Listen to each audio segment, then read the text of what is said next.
امریکہ نے دہشت گرد نیٹ ورک القاعدہ کے بانی سربراہ اسامہ بن لادن کے بیٹے کے سر کی قیمت مقرر کر دی ہے۔ امریکہ کی وزارت خارجہ نے حمزہ بن لادن کے بارے میں معلومات فراہم کرنے پر $10 لاکھ کا انعام دینے کا اعلان کیا ہے۔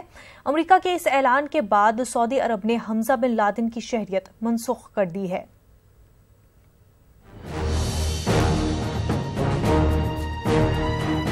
امریکی حکومت نے اعلان کیا ہے کہ جو کوئی بھی بن لادن کے بیٹے حمزہ بن لادن کا پتہ چلانے سے متعلق کوئی بھی فیصلہ کن معلومات فراہم کرے گا اسے $10 لاکھ انعام دیا جائے گا۔ امریکہ کے دفتر خارجہ کے مطابق حمزہ بن لادن اسلامی عسکریت پسند گروہ کے ایک اہم رہنما کے طور پر سامنے آ رہا ہے۔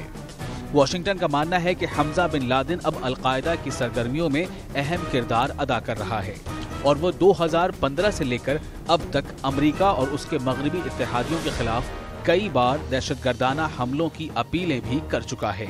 حالیہ سالوں میں حمزہ نے اپنے والد کی موت کا بدلہ لینے کے لیے آڈیو اور ویڈیو پیغامات میں اپنے پیروکاروں کو امریکہ اور اس کے حامی مغربی ممالک پر حملہ کرنے کی ترغیب دی۔ امریکہ نے 30 سالہ حمزہ بن لادن کو 2 سال پہلے سرکاری طور پر عالمی دہشت گرد قرار دے دیا تھا۔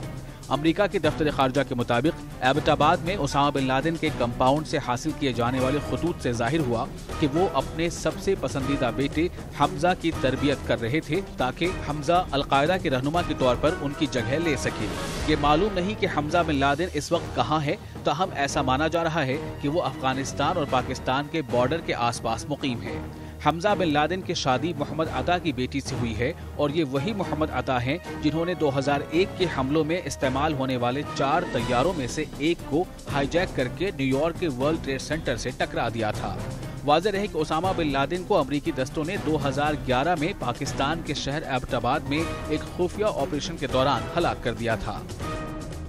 Bureau report, news 18 Urdu.